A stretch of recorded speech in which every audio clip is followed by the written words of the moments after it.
next subject that we are going to discuss is the style of Jimmy Dore and Joe Rogan and how it helps the progressive media. We had this conversation too many times, probably me and Gabe, but about Joe Rogan, we talk about the platforming.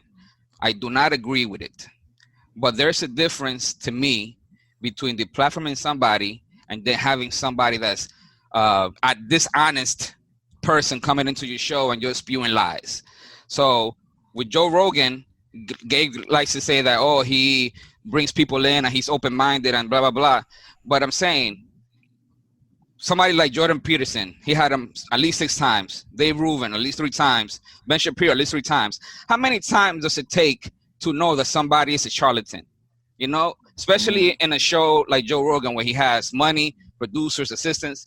Even on the first episode that they have him on, they could do some research and see what they're all about. You could have him in, you could debate them, you could see what they're about or learn from them, But once, yeah, but even once you have him one time and you realize, they ain't about nothing, why are you going to have him 5 more times? That's what I'm saying. So there's a couple things. One, his show format is not a debate. It's not like the MSNBC show. It's a long form interview where a lot of times he's sitting back and letting them talk. So you let them talk. Sometimes he'll ask probing questions. But you just gave the example of Dave Rubin. Dave Rubin's been on his show a couple of times. And what was the last time he just went on? He went on and Joe Rogan, without even trying, kind of made him run in circles and made him look terrible about libertarianism and, there's no government systems that work better than the private sector. He goes, or what about the post office? He's like, and what about building codes? And he's like, And this is a guy that Joe Rogan's he's a comedian. He's a comedian. He calls himself, he's a cage fighting commentator, but this is something that somebody has been on at least 3 times. Yeah, but it took him that long. This is somebody, he's a good guy. He's somebody that is an honest actor trying to meet these people, trying to learn. And it may take him, we're watching somebody grow over years in their political perspective and watching them grow as they talk to scientists, as they talk to politicians, he's a major person that gave Bernie a platform that he had never seen. Bernie probably got more converts from his appearance on the Joe Rogan podcast than on any other interview. Okay. Well, how many converts did Jordan Peterson and Ben Shapiro get? If you just let him spew, I understand he's not a politician. You could have a person in one time, they say your things, you learn, maybe you don't know everything they're talking about. All right. You trying to tell me you didn't learn anything for the second time and you just gonna let them come back again and say the same lies? Come on now. So can I answer that? Yeah.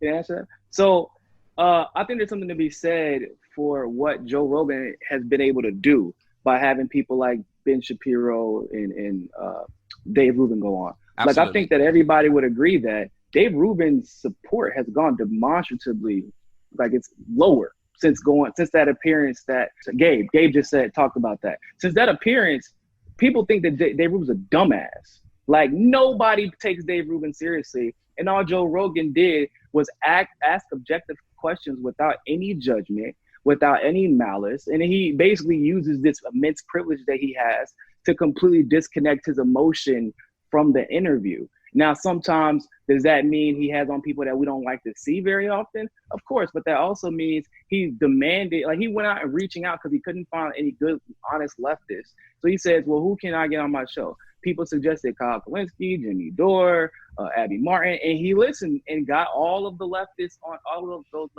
his show.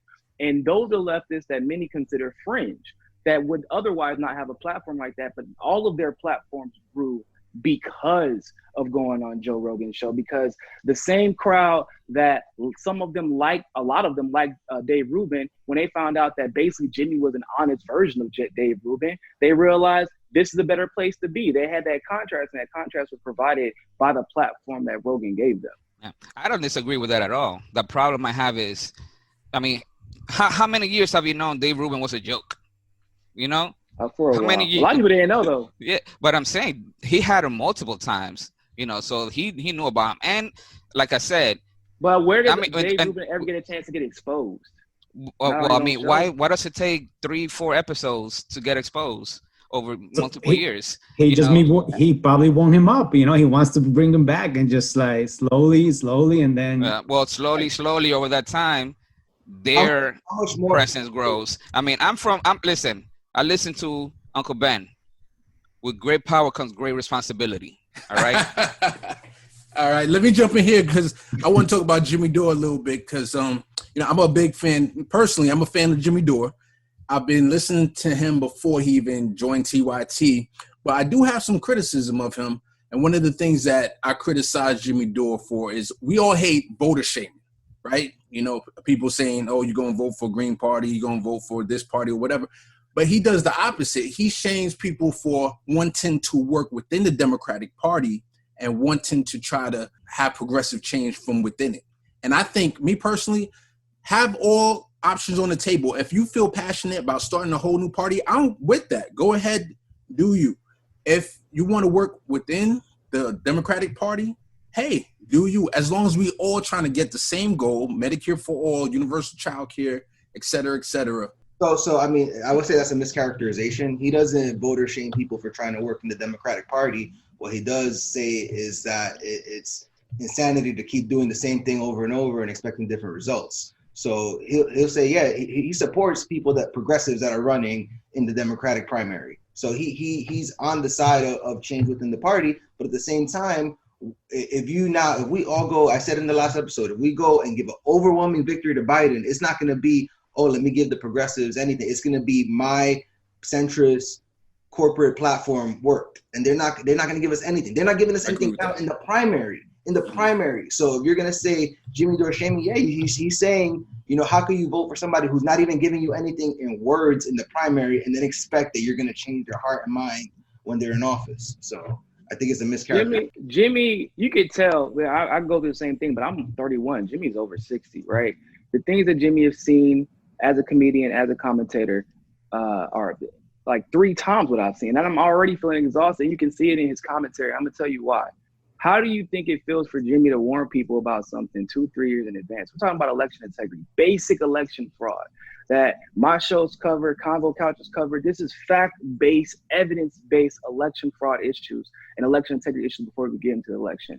He's warning people who are giving hundreds of millions of their hard-earned dollars that they really can't afford to give to Bernie Sanders. He's warning people, before you do, just hold him accountable and make sure he's going to fight to make sure that your voice is heard and your vote is counted. And people then ignore him but give him the money anyway, which made Bernie feel like he had a license to ignore something like that. There, in the context of this all going on in the Democratic primary that we already saw was corrupt, right? Bernie doesn't fight it. That's why Jimmy is screaming at the top of his lungs, and people think that it's counterproductive to shame. No, he's not saying don't work with the Democratic Party at all. He's saying that it's not possible based off the evidence, but what he is saying that is, how can people that we claim to be allies and good actors take our dollars that they know we can't afford to give and work it within a party without really substantively attempting to change it or making the sacrifice or calling out the people that you need to call out to make that change.